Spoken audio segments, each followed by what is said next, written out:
ওপৰত হলে এপ্লাই কৰিব পাৰে দিছে নিবনুৱাজনৰ কাৰণে খুদিছে যদি আলটিমেটলি নিবনুৱাজনে নাপায় welcome to my YouTube channel Assamese government job এই মুহূৰ্তত আপোনালোকৰ যিসমূহ গেট 3 আৰু গেট 4 এক্সামৰ সম্পৰ্কে যি 12600 আপোনালোকে এপ্লাই চলিছে তাৰ এক্সামৰ সম্পৰ্কে মুখ্যমন্ত্ৰী মহোদয়ে কেইবাটাও গুৰুত্বপূৰ্ণ ঘোষণা কৰিলে এক্সাম ডেটৰ ওপৰতো কেইবাটাও গুৰুত্বপূৰ্ণ ঘোষণা কৰিছে লগতে এডিআই আপোনালোকৰ এক্সামসমূহ কেন্দ্ৰই পতা হ'ব তাৰ ওপৰতো কেইবাটাও গুৰুত্বপূৰ্ণ ঘোষণা কৰিছে মুখ্যমন্ত্ৰী মহোদয়ে কি ঘোষণা কৰিছে মই আপোনালোকক দেখাই দিছোঁ ভিডিঅ'টো চাই লওক যদি ভিডিঅ'টো ভাল পাইছে লাইক কৰিব লগতে চেনেলটো সাবস্ক্ৰাইব কৰিব এনেকুৱা ভিডিঅ'সমূহ পাই থাকিব বাবে আহক আজিৰ ভিডিঅ'টো আৰম্ভ কৰোঁ পোনপ্ৰথমে মুখ্যমন্ত্ৰী মহোদয়ে কি ঘোষণা কৰিছে মই আপোনালোকক দেখাইছোঁ ভিডিঅ'টো চাই লওক ওপৰত হলে এপ্লাই কৰিব পাৰে দিছে নিবনুৱাজনৰ কাৰণে খুদিছে যদি আলটিমেটলি নিবনুৱাজনে নাপায় তাত ঘূৰাই দি কি লাভ হ'ব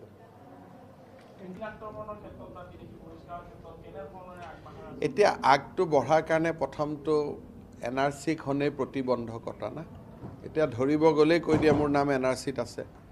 আপোনালোকে এনআৰচি খন যেতিয়া হ'ল তেতিয়া যি ধৰণে হ'ল আমাৰ চকুৰ সন্মুখতে বেয়া এনআৰচি এখন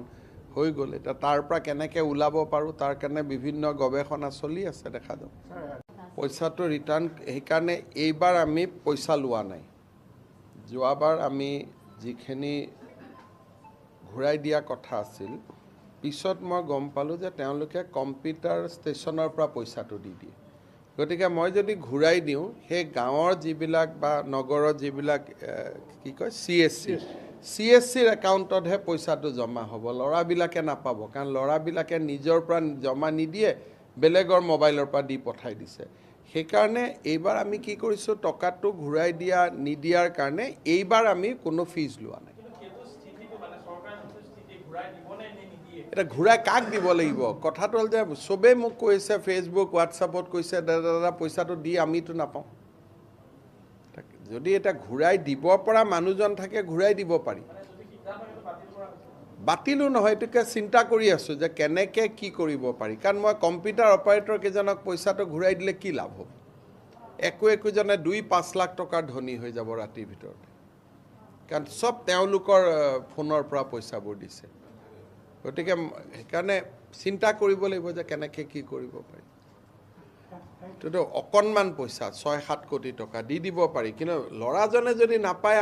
আপুনি প্ৰশ্নটো কাৰ কাৰণে সুধিছে নিবনুৱাজনৰ কাৰণে সুধিছে যদি আলটিমেটলি নিবনুৱাজনে নাপায় তাত ঘূৰাই দি কি লাভ হ'ব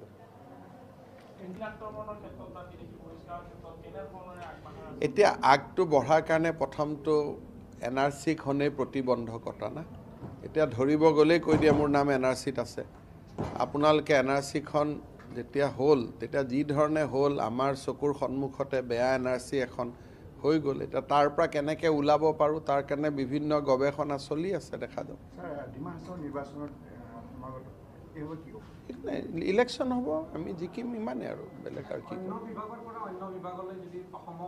আচলতে একেটা পে স্কেলত এটা বিভাগৰ পৰা এটা বিভাগ আহি থাকিব নালাগে বেলেগ পে স্কেলটো ওপৰত হ'লে আহিব লাগে কিন্তু একেটা পে স্কেলতে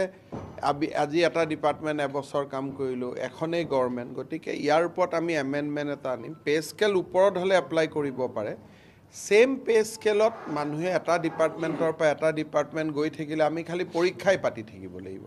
সেইকাৰণে বহুত সময় যুৱক যুৱতীবিলাকে আপত্তিও কৰে পৰীক্ষাৰ পিছত যে